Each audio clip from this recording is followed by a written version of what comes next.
किसी चतुर्भुज की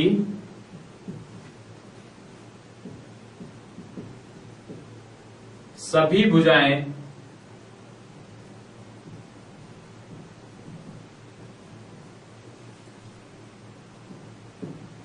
समान हो व सभी कोण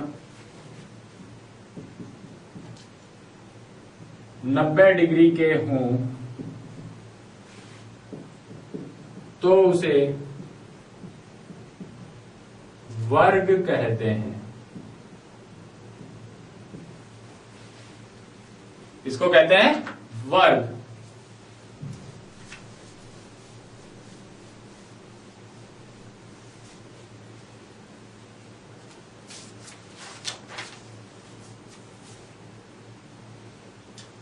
अब देखो वापस से 30, 60, 90 वाले को उठाते हैं। फिर क्या करें? देखो आपने जब पहली बार किया था तो आपने इसको ऐसे रखा,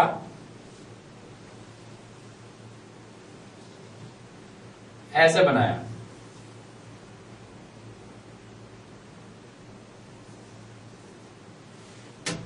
ऐसे, यह आपने बनाया था।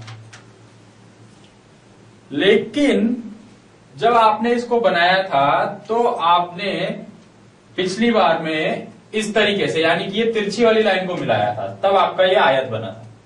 इस बार हम क्या करते हैं कि हम ये वाली जो सीधी वाली लाइन है ना, इनको मिला देते हैं ऐसे। तो जब इनको मिलाया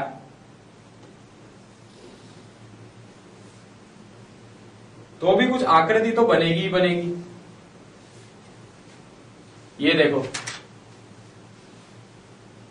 ये भी एक चतुर्भुज है जिसमें कोई भी कोण 90 डिग्री का नहीं है, पर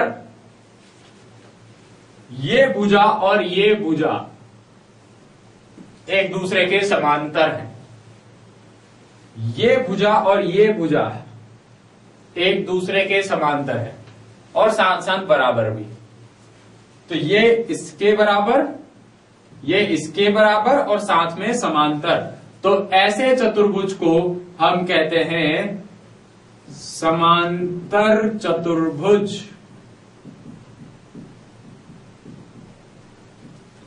या पैरेललोग्राम।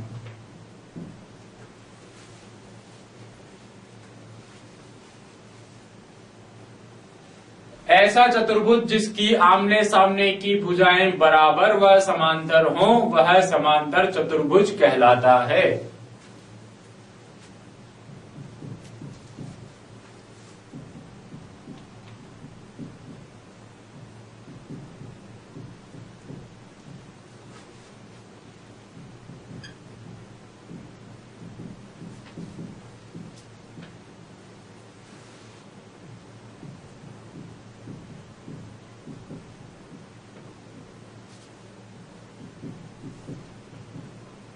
आमने सामने की भुजाएं बराबर व समांतर हो तो वह समांतर चतुर्भुज कहलाता है।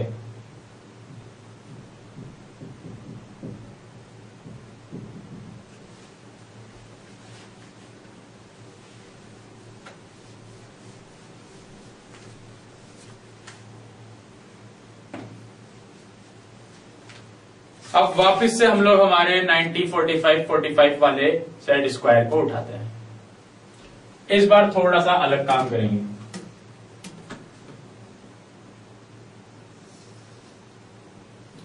पहले आपने इसको ऐसे रखा था,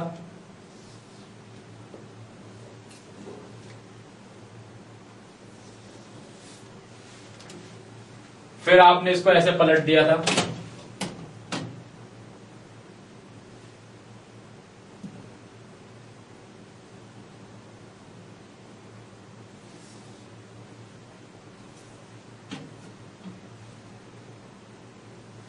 तो वर्ग बना। लेकिन इस बार हम लोग ऐसा नहीं करेंगे।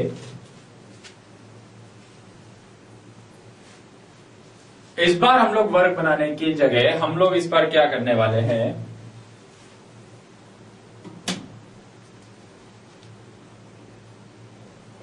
इसको ऐसे रखेंगे या ऐसे रख दो, बात एक ही आएगी।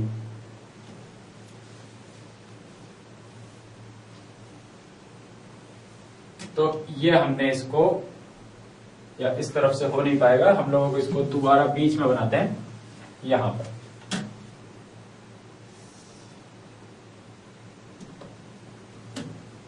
इसको दोबारा से हम लोगों ने बनाया ऐसे और ऐसे, फिर इसको वापस से ऐसे रख दिया,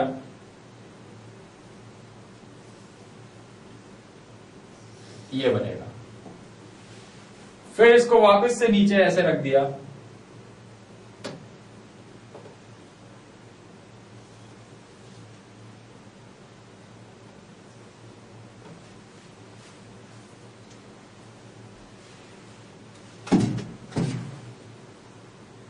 इसको ऐसे रखेंगे। ये वाली जो रेखा है ना, ये सीधी आनी चाहिए ऐसे।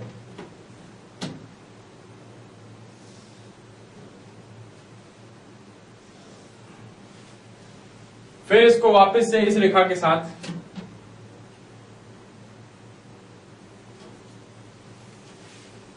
तो कुछ ऐसी आकृति हमें मिलेगी।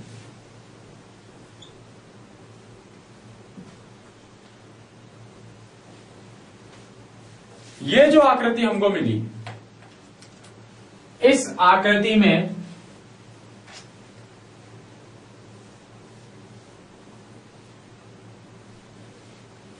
आमने सामने की भुजाएं बराबर है,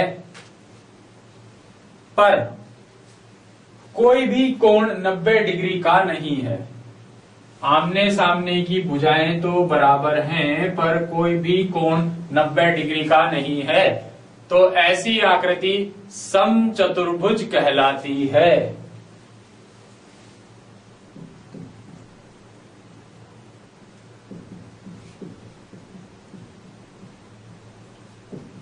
इसको हम रोम्बस भी कहते हैं। तो ऐसा चतुर्भुज जिसकी सारी भुजाएं तो बराबर हों वर्ग की तरह से, पर 90 डिग्री का कोई भी कोण नहीं हो, तो वो एक समचतुर्भुज कहलाता है।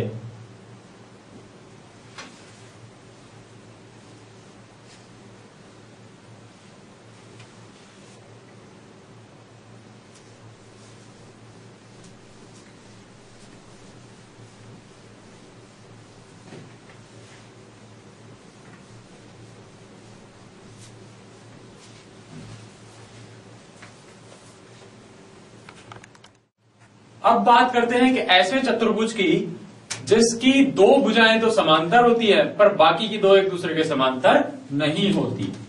यानी कि कुछ ऐसे वो एक बनता है जिसकी ये दो भुजाएं तो समांतर है, पर बाकी की दो भुजाएं जो बनी वो एक दूसरे के समांतर नहीं है। ये और ये तो समांतर है, पर ये और ये समांतर नहीं है। तो ऐसा चतुर्भुज समलंब चतुर्भुज कहलाता है।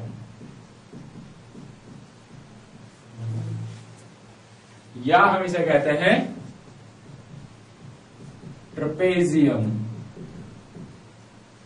एक समलंब चतुर्भुज जिसकी आमने सामने की दो भुजाएं समांतर हों, बाकी की दो समांतर नहीं हों।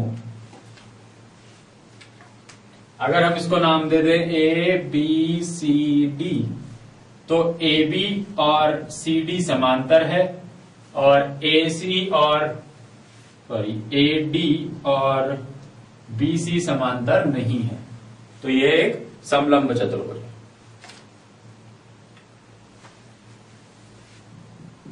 अब देखिए, चतुर्भुज के बाद हम लोग बात करते हैं बहुभुज, पॉलीगन। यानी कि अगर किसी आकृति में बहुत सारी भुजाएं हो तो वो एक पॉलीगन कहलाता है। देखो, त्रिभुज भी एक बहुभुज है, चतुर्भुज भी एक बहुभुज है, उससे ज्यादा भुजाएं हो तो भी एक बहुभुज बनेगा। कैसे बनेगा?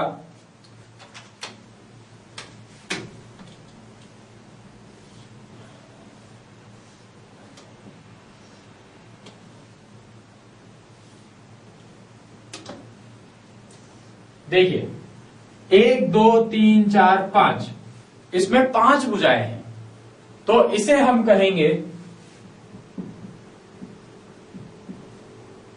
पंचभुज। यदि किसी आकृति में 6 भुजाएं हों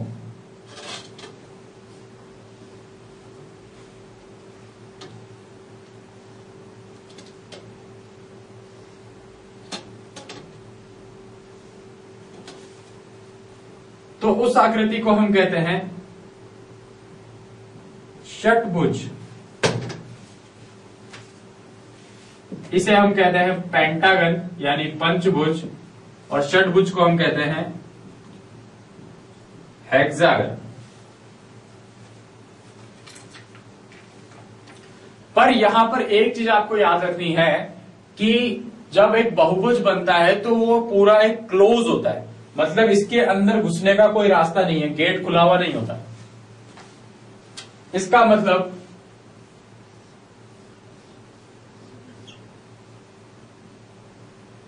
ये एक बहुभुज नहीं है।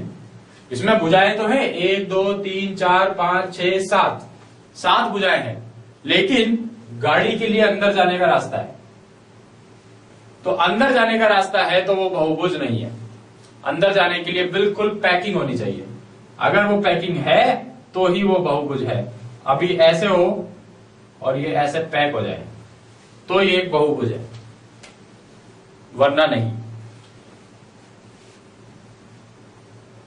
ये एक बहुभुज नहीं है क्योंकि इसमें यहां तो भुजाएं हैं, लेकिन ये तीसरा जो है ये कर्व है, तो भुजा नहीं है, कर्व है, तो इसलिए भी ये भी एक बहुभुज नहीं है।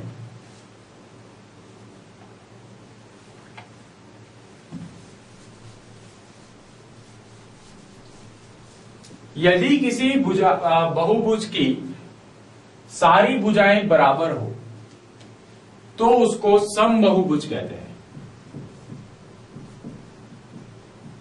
मतलब उसके नाम के आगे सम लगा देते हैं। कब? जब सभी भुजाएं बराबर हो।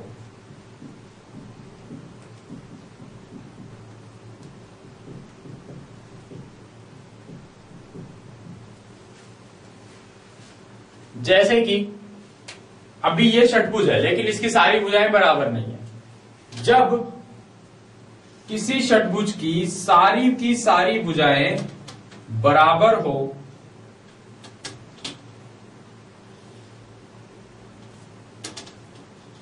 तो वो एक षटभुज के साथ साथ समषटभुज कहलाएगा। क्या कहलाएगा? समषटभुज, या हम इसको कहते हैं रेगुलर हेक्सागन। समषटभुज यानी रेगुलर हेक्सागन।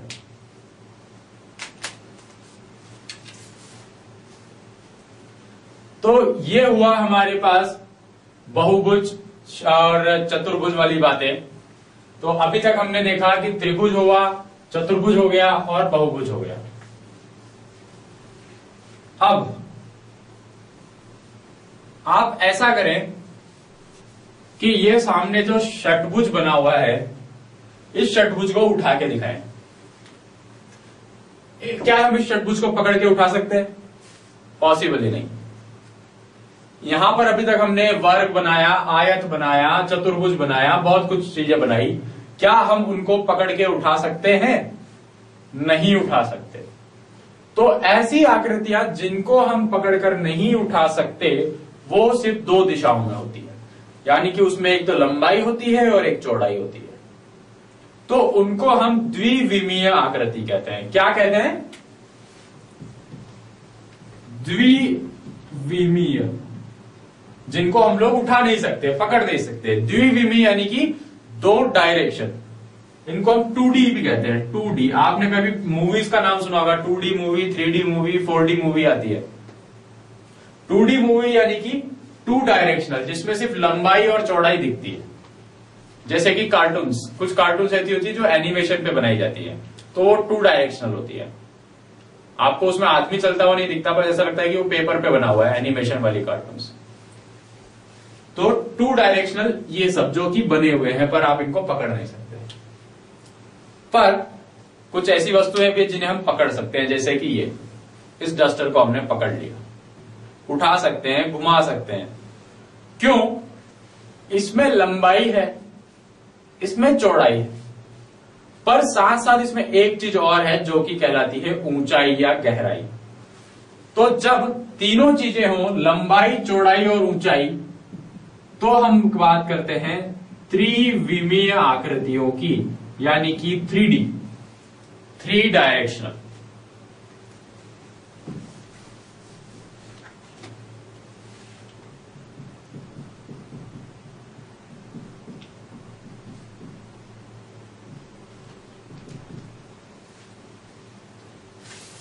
तो बहुत सारी ऐसी आकृतियां हैं, जैसे कि एक फुटबॉल त्रिविमीय है। आपके हाथ में आप जो पकड़ सको वो एक त्रिविमीय आकृति है। क्यों? क्योंकि उसमें लंबाई, चौड़ाई, गहराई, उसकी 3 दिशाएं हैं। एक किताब को आप पकड़ लेते हो तो वो एक त्रिविमीय आकृति है। जैसे कि अब ये एक आकृति है, इसको हमने पकड़ लिया। क्यों? इसमें लंबाई थी, इसमें चौड़ाई थी, पर इसमें एक ऊंचाई भी थी। तो ये बहुत सारे आयतों को मिलाकर बनी है। तो जब एक आयत पकड़ा नहीं जा सकता था, हमने क्या किया, खूब सारे आयतों को मिला दिया, तो ये आकृति बन गई। इस आकृति को हम लोग कहते हैं घनाभ, जहां की बहुत सारे आकृतियां मिलकर बनाती है। देखिए, त्रिविमीय आकृतियां जैसे कि घन और घनाभ, इनमें कुछ चीजें होती हैं। क्या होता है?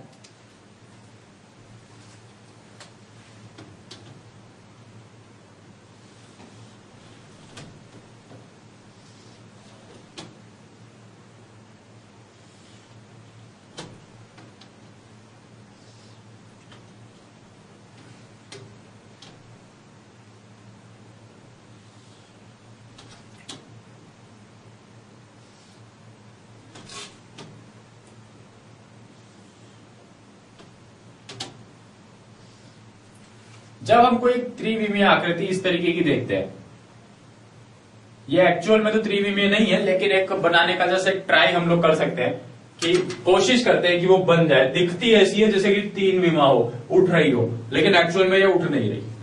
ठीक है, तो हम 3D को 2D में दिखाने की कोशिश कर लेते हैं कभी कभी। तो अगर हम इसको दिखाने की कोशिश करते हैं, जो एक्चुअल में ये है, इसमें क्या क्या चीजें होती हैं। देखो, इसमें जो सबसे फ्रंट का पार्ट होता है, ये वाला पार्ट या ये वाला पार्ट, जो दीवारें आपको दिख रही हैं, एक कमरे में भी दीवारें होती हैं, इन सारे दीवारों को हम कहते हैं फलक।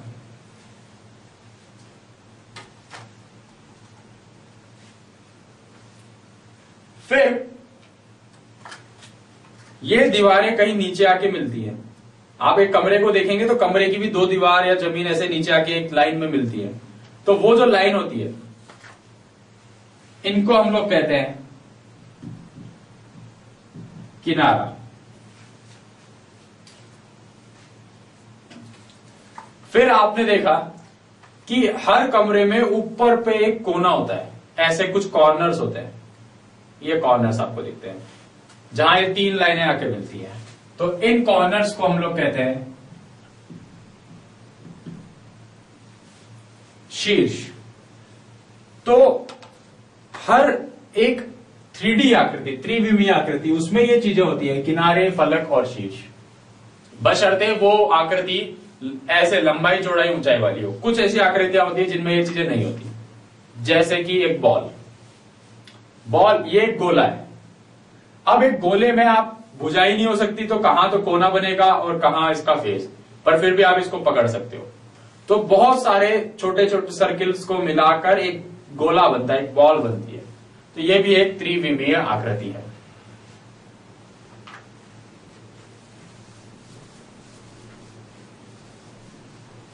अब देखिए, कुछ त्रिविमीय आकृति हम लोग बनाएंगे।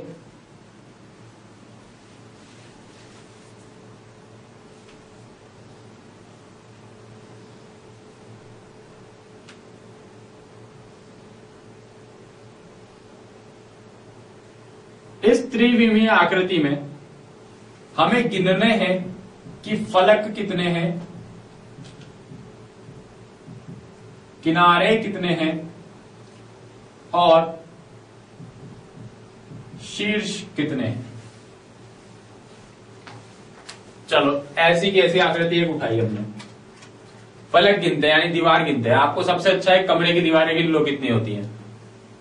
एक, पहली छत गिनते हैं। चलो छत एक, फिर नीचे जमीन दो, फिर कमरे में राइट हैंड साइड होता है तीन, फिर होता है चार, फिर सामने पांच, फिर पीछे छह। इस तरीके से कमरा होता है। तो 6 किनारे हो गए, सॉरी 6 फलक हो गए।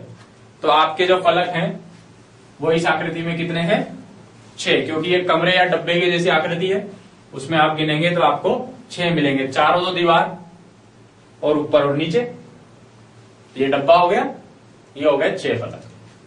अब कहीं पे फलक मिलते हैं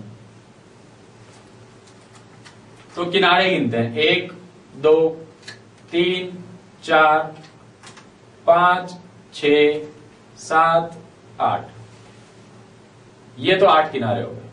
क्या और भी हो सकते हैं? चलो इसमें देखें, 1 2 3 4 5 6 7 8 9 10 11 12, टोटल जो है 12 किनारे होते हैं। अगर आप कमरे में भी गिनेंगे, सामने वाली दीवार पे 4 दिखेंगे, पीछे वाली दीवार पे 4 दिखेंगे, कितने हो गए 8। ठीक है, फिर आपको ऊपर भी तो दिखेंगे और नीचे भी दिखेंगे, लेकिन अब जो नीचे दिखेंगे उसमें कम, क्योंकि पहले आप कुछ गिन चुके हो। तो आप 4 4 4 4 4 ऐसे करके 16 नहीं मत गिनो, ठीक है, क्योंकि कुछ आप वापस गिन चुके हो। तो जो किनारे होंगे वो कितने होंगे, 12। फिर 1 2 3 4 5 6 7 8 कोने दिखे तो 8 शीर्ष होते हैं। अब बताओ इसमें कितने कॉर्नर है, 0। कितने फलक हैं, 0। कितने शीर्ष कितने किनारे हैं, 0। इस आकृति में कोई भी फलक, शीर्ष या किनारे नहीं है। फिर एक किनारे, एक हमारे पास एक आकृति होती है जिसे कि हम प्रिज्म कहते हैं। प्रिज्म की आकृति होती है, तो वो हम प्रिज्म की आकृति एक बार देखते हैं।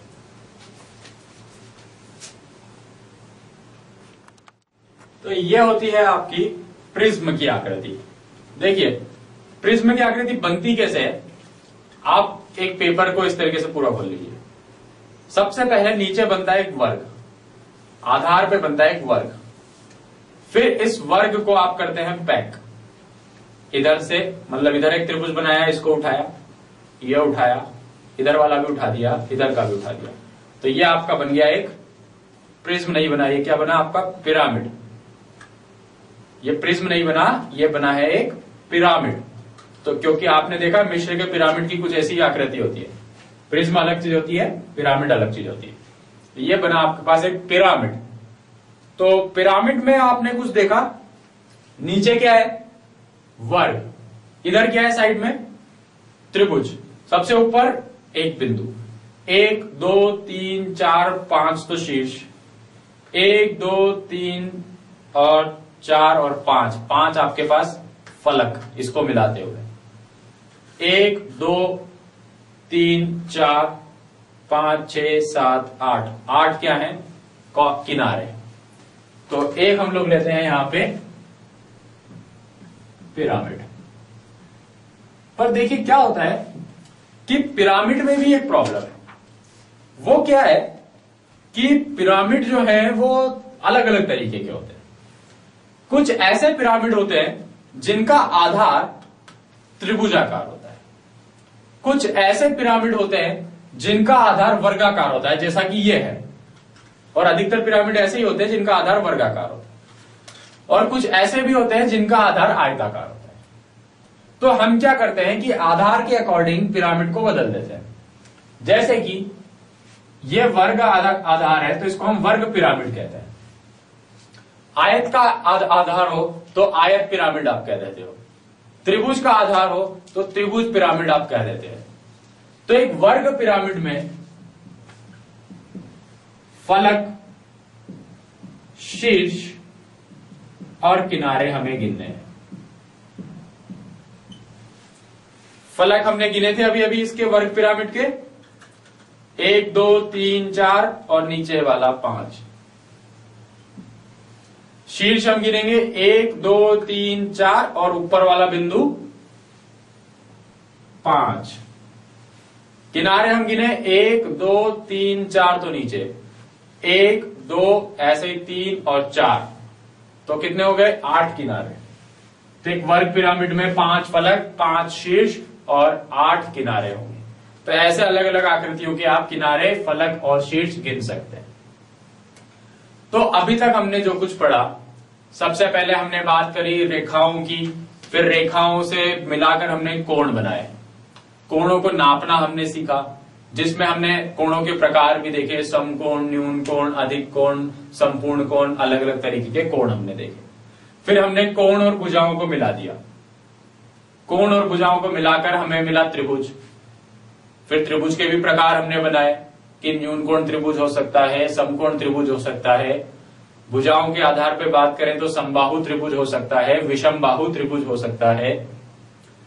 फिर हमने त्रिभुजों से बड़ा एक चतुर्भुज लिया, चतुर्भुज भी हमने अलग अलग तरीके के देखे कि आयत एक चतुर्भुज है, वर्ग एक चतुर्भुज है। फिर हमने समांतर चतुर्भुज देखा, सम चतुर्भुज देखा।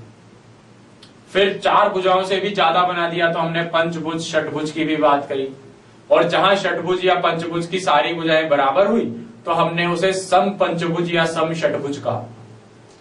उसके बाद हम लोग आए त्रिविमीय आकारों पर। तो ऐसी आकृतियां जिन्हें हम उठा सकते हैं उसे हमने त्रिविमीय आकृतियां कहा, और प्रत्येक त्रिविमीय आकृति में कुछ शीर्ष, फलक और किनारों की बात हमने की।